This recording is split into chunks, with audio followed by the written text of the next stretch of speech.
Hi guys, এখন আমরা যাচ্ছি টোটো করে বিয়েবাড়ি। তো দেখতেই পাচ্ছ রেডি হয়ে নিয়েছি, তাড়াতাড়ি করে চলে এলাম ভবনে। তো এখানে দেখলাম সবাই এসে পড়েছে। দিয়ে আমরা এবার খাবার খেয়ে নেব। টেবিলে বসে পড়লাম মা আর আমি। দিয়ে আমরা খাবার খাচ্ছি। আর কেমন লেগেছে, আমি কেমন সেজেছি তোমরা কমেন্ট করে জানিও। আর পাশে থেকো। আর দেখতেই পাচ্ছ খাবার খেয়ে নিচ্ছি। খাওয়া হয়ে যাবে, তারপরে এবার আমরা চলে যাবো। আবার রাত্রির জন্য আসতে হবে রেডি হয়ে। তো বাইরে তোমাদেরকে প্যান্ডেলটা দেখাচ্ছি, খুব সুন্দরভাবে সাজিয়েছে। তো খুবই ভালো লাগছিলো।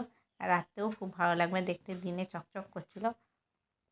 আর এখানে গণপতি বাপ্পা ছিল, এখানে অনেকগুলো ফটো তোলা হলো। দিয়ে আমরা এবার চলে যাচ্ছি, এবার রাত্রেবেলায় আসবো। দিয়ে রাত্রে রেডি হয়ে চলে এলাম। তো কেমন লেগেছে চুলটা? হালকা মেকআপ করেছি, বেশি সাজিনি, কেন কি প্রত্যেকবারই বেশি সাজি, আজকে ভাবলাম একটু হালকা মেকআপ করি। দিয়ে চলে এলাম। দিয়ে বিয়েবাড়িতে দেখতে পাচ্ছ কত রকম খাবারের স্টল বসেছে। তো খেয়ে নিচ্ছি। তো এখানে আমি চিকেন পকোড়াটা খেলাম আর ফুচকা খেলাম, তারপরে ফটো তুললাম। দিয়ে সবার সাথে এখানে গল্প করছিলাম। তারপরে এই যে বর আর বউয়ের খুব সুন্দর আর নাচ হচ্ছিলো ডিজেতে, সেটা আমরা দেখছিলাম। তো খুবই ভালো লাগছিলো দুজনকে, খুব সুন্দর সাজিয়েছে। তো অনেক কিছু দেখা হলো। তারপরে আমরা এখানে অনেকের সঙ্গে দেখা হলো, তাদের সঙ্গে গল্প করলাম।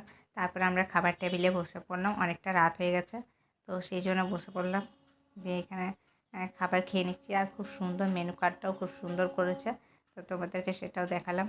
তারপরে দেখতেই পাচ্ছ এখানে আমরা অনেকগুলো ফটো তুললাম। এত সুন্দর সাজিয়েছে, খুব ভালো লাগলো। তো বাই বাই, এই পর্যন্তই আমার ব্লগটা।